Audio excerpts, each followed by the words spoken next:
Hi guys, आप सबका हमारे यूट्यूब चैनल तस्मीर कैरियर एकेडमी पे स्वागत है। गाइज, आज जो हम आपको डिटेल देने जा रहे हैं वो देने जा रहे हैं RRC south central railway apprentice recruitment 2024-25 के नोटिफिकेशन के बारे में। आरआरसी साउथ सेंट्रल रेलवे ने अप्रेंटिस की 4232 वैकेंसीज के लिए जो है आपका नोटिफिकेशन जारी किया है। अगर आप भी इन वैकेंसीज के लिए अप्लाई करना चाहते हैं तो गाइज ये वीडियो आपके लिए बहुत ज्यादा इंपॉर्टेंट है, क्योंकि इस वीडियो में हमने पूरा डिटेल में बताया कि क्या मिनिमम क्वालिफिकेशन चाहिए, क्या आपका सिलेक्शन प्रोसेस रहेगा, लास्ट डेट अप्लाई करने की कब है और ऑनलाइन जाकर के कैसे आपको रजिस्ट्रेशन और फॉर्मेलिटीज पूरी करनी है। तो गाइस पूरा वीडियो देखिएगा और साथ ही साथ में हमारे इस यूट्यूब चैनल को सब्सक्राइब कर लें, लाइक करें और ज्यादा से ज्यादा शेयर करें। तो गाइस सबसे पहले बात करते हैं इनकी ऑफिशियल वेबसाइट की। इनकी जो ऑफिशियल वेबसाइट है वो है www.scr.indianrailways.gov.in, जहां पर जाकर के आपको रजिस्ट्रेशन और फॉर्मेलिटीज पूरी करनी है। रिक्रूटमेंट अथॉरिटी जो रहेगी आपकी आरआरसी एससीआर रहेगी, यानी कि RRC railway recruitment cell. SCR यानी कि आपका साउथ सेंट्रल रेलवे, ये आपकी रिक्रूटमेंट अथॉरिटी रहेगी। पोस्ट नेम आपकी अप्रेंटिस की रहेगी, यानी कि अलग अलग ट्रेड वालों के लिए जो है कई सारे अलग अलग डिफरेंट ट्रेड में जो है आपकी अप्रेंटिस जो है हायर किए जाएंगे। अब बात करते हैं टोटल वैकेंसीज की। तो टोटल वैकेंसी जो है आपकी 4232 वैकेंसीज हैं टोटल। आप जॉब लोकेशन जो रहेगी आपकी, जॉब लोकेशन रहेगी आपकी साउथ सेंट्रल रेलवे के जो जोन्स हैं उसमें आपकी जो है सिलेक्शन होने के बाद जो आपकी पोस्टिंग दी जाएगी। अप्लाई मोड की अगर बात करें तो ऑनलाइन रहेगा पूरा प्रोसेस, ऑफलाइन किसी तरह का कोई कॉरेस्पॉन्डेंस नहीं किया जाएगा। लास्ट डेट है अप्लाई करने की 27 जनवरी 2025। तो 27 जनवरी 2025 से पहले पहले आपको इनकी ऑफिशियल वेबसाइट पे जाकर के अपना रजिस्ट्रेशन, अपना सारा फॉर्मेलिटीज पूरी कर लेनी है। अब नेक्स्ट बात करते हैं कि एग्जाम डेट और इंटरव्यू का किस डेट में रहेगा। तो इसमें जो है आपकी डायरेक्ट भर्ती है, यानी कि आपका जो सिलेक्शन होगा वो मेरिट बेसिस पे होगा। कैसे होगा वो हम आपको आगे वीडियो में पूरा डिटेल में बताएंगे। अब बात करते हैं एप्लीकेशन फीस की। तो एप्लीकेशन फीस जो रखी गई है, अगर आप जनरल, ओबीसी या ईडब्ल्यूएस इस कैटेगरी में आते हैं तो आपके लिए 100 रुपए एप्लीकेशन फीस रखी गई है। और अगर आप एससी, एसटी, पीएस यानी कि फिजिकल हैंडीकैप्ड या आप फीमेल इस कैटेगरी में अगर आप हैं तो आपके लिए जो है निल, यानी कि आप एग्जेम्प्टेड रहेंगे। किसी तरह की कोई एप्लीकेशन फीस आपको देने की जरूरत नहीं है। अब बात करते हैं पेमेंट मोड की, यानी कि जो आपकी एप्लीकेशन फीस है उसका क्या पेमेंट मोड रहेगा। तो पेमेंट मोड जो रहेगा ऑनलाइन रहेगा। आप at the time of registration अपना डेबिट कार्ड, अपने credit card, net banking, UPI वगैरह के थ्रू जो है आप अपनी जो है एप्लीकेशन फीस जो है डिपॉजिट अपनी कैटेगरी के अकॉर्डिंग कर सकते हैं। अब बात करते हैं एलिजिबिलिटी क्राइटेरिया। तो एलिजिबिलिटी क्राइटेरिया जो मांगा गया है, यानी कि जो मिनिमम एजुकेशनल क्वालिफिकेशन मांगी गई है 10th प्लस आईटीआई इन रिलीवेंट फील्ड, यानी कि आपके पास जो है 10वीं क्लास आपने पास कर रखा हो फ्रॉम रिकॉग्नाइज बोर्ड और इंस्टीट्यूशन से, प्लस आपने आईटीआई किया हुआ हो रिलीवेंट ट्रेड में, यानी कि जिस ट्रेड के लिए आप अप्लाई कर रहे हो उसी ट्रेड के लिए में आपका जो है आईटीआई आपका पास होना चाहिए। अब बात करते हैं एज लिमिट की। तो एज लिमिट मिनिमम जो है 15 साल और मैक्सिमम जो है 24 साल रखी गई, यानी कि 15-24 के बीच में अगर आप हैं तो आप इसे इन वैकेंसीज के लिए अप्लाई कर सकते हैं। एज रिलैक्सेशन की अगर बात करें तो एज पर गवर्नमेंट रूल्स एंड रेगुलेशन जो एससी, एसटी, ओबीसी वगैरह को एज रिलैक्सेशन दिया जाता है, तो एज पर गवर्नमेंट नॉर्म्स उनको एज पर नॉर्म्स एज रिलैक्सेशन दिया जाएगा।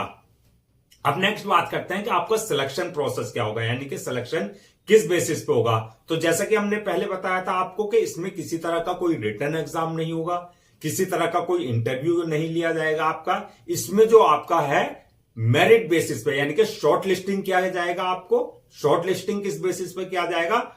On the basis of your academic performance, यानी कि जो आपकी 10th क्लास की परफॉर्मेंस है, परसेंटेज है, प्लस जो आपकी आईटीआई की परफॉर्मेंस है जो परसेंटेज है, यानी कि उस बेसिस पे आपका जो है फाइनल सिलेक्शन होगा। शॉर्ट लिस्टेड किया जाएगा आपको। जिनको शॉर्ट लिस्टेड कैंडिडेट्स को क्या किया जाएगा, उसके बाद जो उनके डॉक्यूमेंट्स हैं, इनके नेक्स्ट स्टेज जो रहेगी दूसरी डॉक्यूमेंट्स वेरिफिकेशन की रहेगी। डॉक्यूमेंट्स वेरिफिकेशन में यानी कि जो आपने रजिस्ट्रेशन के वक्त अपने जो है डॉक्यूमेंट्स अपलोड किया वो सारे डॉक्यूमेंट्स आपके ओरिजिनल वेरीफाई किए जाएंगे, सारे चेक किए जाएंगे। और लास्ट स्टेज रहेगी मेडिकल एग्जामिनेशन की, यानी कि जिस पोस्ट के लिए आपने अप्लाई किया है उसके लिए देखा जाएगा कि आप फिजिकली और मेंटली फिट है या नहीं, या पूरी तरीके से मेडिकली फिट होने चाहिए।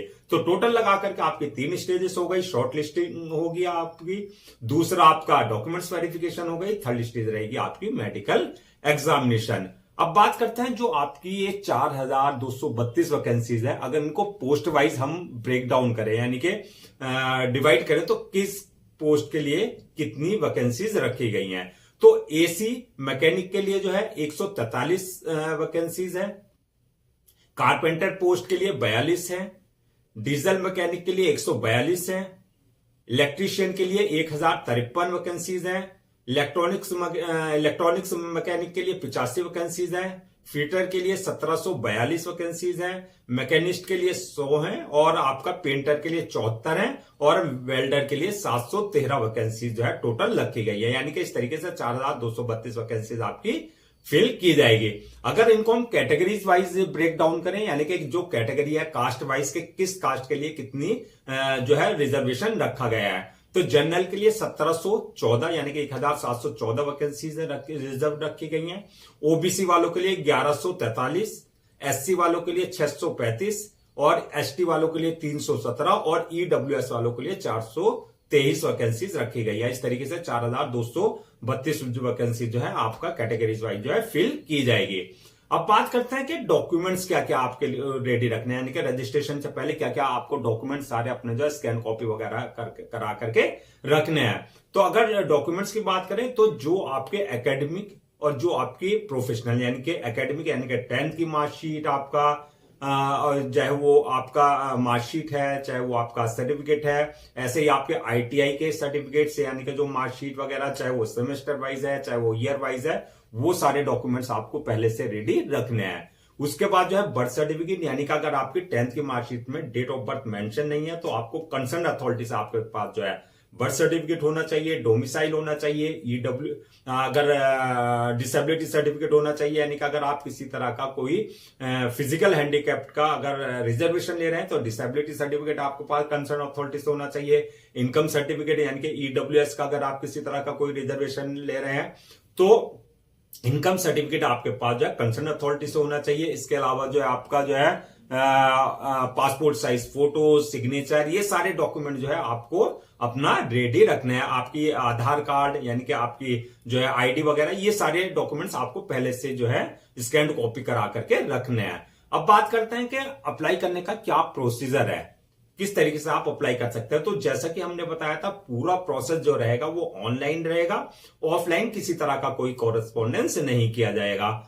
ऑनलाइन अप्लाई करने के लिए जो है सबसे पहले आपको जो है इनकी ऑफिशियल वेबसाइट जो हमने बताई थी www.scrindianrailways.gov.in, इस पर विजिट करना है। इस पर विजिट करने के बाद जब आप होम पेज पे जाएंगे अप्लाई ऑनलाइन पे आपको लिंक करना है। यहां पर इस बात का ध्यान रखना है, अगर आपने इनके ऑफिशियल पोर्टल पर अपने आप को अगर रजिस्टर्ड नहीं करा रखा है तो सबसे पहले आप न्यू यूजर पे जाकर के जो है अपने personal details, valid email ID और मोबाइल नंबर से जो है आपको अपने आप को रजिस्टर्ड करा लेना है। यानी कि वहां अपना यूजर नेम पासवर्ड जनरेट कर लेना है जो आपके क्रेडेंशियल होंगे। और अगर आपने ऑलरेडी वहां पर अपने आप को रजिस्टर्ड करा रखा है तो आपके पास जो क्रेडेंशियल है, जो आपका यूजर नेम है, पासवर्ड है, उससे आपको लॉग इन करना है। लॉग इन करने के बाद जो आपका फॉर्म आएगा, फॉर्म को पूरी तरीके से आपको बिल्कुल एक्यूरेट फिल करना है। वहां पर आपकी पर्सनल पूरी डिटेल्स मांगी जाएगी, जैसे आपका नाम है, फादर नेम है, मदर नेम है, डेट ऑफ बर्थ है, आपकी एकेडमिक क्वालिफिकेशन है, आपकी प्रोफेशनल क्वालिफिकेशन है, आपका एक्सपीरियंस है, जो भी वहां पर XYZ जो है डिटेल्स मांगी गई है उससे बिल्कुल आपको एक्यूरेट फिल करना है। जब आप जो है डिटेल्स फिल कर देंगे उसके बाद नेक्स्ट ऑप्शन आएगा आपके पास अपलोड योर डॉक्यूमेंट्स का, यानी कि जो डॉक्यूमेंट्स है वहां पर रिक्वायर्ड है वो सारे, चाहे वो एकेडमिक है चाहे वो प्रोफेशनल है, जो भी वहां पर डॉक्यूमेंट्स मांगे गए हैं वो सारे डॉक्यूमेंट्स आपको अपलोड करने हैं। इसके साथ साथ जो है वहां पर passport size photo, signature, thumb impression जो भी वहां पर है उनको सबको आपको जो है स्कैन कॉपी के रूप में जो है अपलोड करने हैं। डॉक्यूमेंट्स अपलोड करते वक्त इस बात का ध्यान रखना है कि जो एक उनका प्रेस्क्राइब्ड फॉर्मेट होता है, यानी कि एक जो डायमेंशन है, साइज है, उसके ही अकॉर्डिंग आपको सारे डॉक्यूमेंट्स अपलोड करने होंगे। और डॉक्यूमेंट्स अपलोड करने के बाद जो है नेक्स्ट ऑप्शन आएगा आपका पेमेंट का, यानी कि जो आपकी एप्लीकेशन फीस है वो आप जो है अपना debit card, credit card, net banking, UPI या जो अदर्स ऑप्शंस वहां पर होंगे जिसमें आप कंफर्टेबल हो, उसके थ्रू जो है आप अपनी एप्लीकेशन फीस डिपॉजिट कर सकते हैं। अगर आप एग्जम्प्टेड है, यानी कि आपको किसी तरह का कोई फीस नहीं देना है, तो आप इस ऑप्शन को जो है छोड़ सकते हैं, यानी कि आप इसमें किसी तरह का कोई आपको फीस देने की जरूरत नहीं है। उसके बाद जो है नेक्स्ट ऑप्शन आएगा आपके पास जो है सबमिशन का, यानी कि जो फॉर्म को सबमिट करना है। सबमिट करने से पहले आप जो है पूरे फॉर्म को रिव्यू कर लें, यानी कि पूरा चेक कर लें, जो आपने डिटेल्स फिल करी है वो किसी तरह का कोई मिस्टेक तो आपने स्पेलिंग वगैरह नहीं की है। रिव्यू करने के बाद जो है फॉर्म को सबमिट कर दें, और सबमिट करने के बाद इस बात का ध्यान रखें उसकी 1 या 2 कॉपी जरूर प्रिंट आउट ले लें for your future reference, so that आपके पास जो है एक हार्ड कॉपी के रूप में जो है एक ऑफिशियली पूरा रिकॉर्ड आपके पास हो जाएगा। तो गाइस ये थी आपका रेलवे यानी कि RRC south central railway recruitment 2024-25 का नोटिफिकेशन। आई होप आपके सारे डाउट्स क्लियर हो गए होंगे। अगर अब भी आपको किसी तरह का कोई डाउट है या क्वेरी है तो आप हमसे जो है कमेंट सेक्शन में पूछ सकते हैं, हम उसका रिप्लाई जरूर देंगे। मैं एक बार फिर से आपको लास्ट डेट रिमाइंड करा देता हूं, सो दैट आप उसको जो है नोट डाउन कर लें। लास्ट डेट जो है अप्लाई करने की 27 जनवरी 2025 है, तो 27 जनवरी 2025 से पहले पहले इनके ऑफिशियल पोर्टल पर जाकर के आप रजिस्ट्रेशन और फॉर्मेलिटीज पूरी कर सकते हैं। गाइस हम आपके लिए जो है जितने भी गवर्नमेंट जॉब्स हैं या गवर्नमेंट एग्जाम्स है उससे रिलेटेड पूरे अपडेट्स लेकर के आते हैं। इसके साथ साथ जो है टाइम टू टाइम आपके लिए प्रॉपर कैरियर गाइडेंस पे वीडियोस लेकर के आते हैं। अगर आप भी चाहते हैं कि आपको प्रॉपर कैरियर गाइडेंस मिलती रहे और साथ ही साथ में आपको गवर्नमेंट जॉब्स, गवर्नमेंट एग्जाम्स के पूरे अपडेट्स मिलते रहे, तो आप लोगों से मेरी रिक्वेस्ट है कि आप हमारे इस यूट्यूब चैनल को सब्सक्राइब कर लें, लाइक करें और ज्यादा से ज्यादा शेयर करें।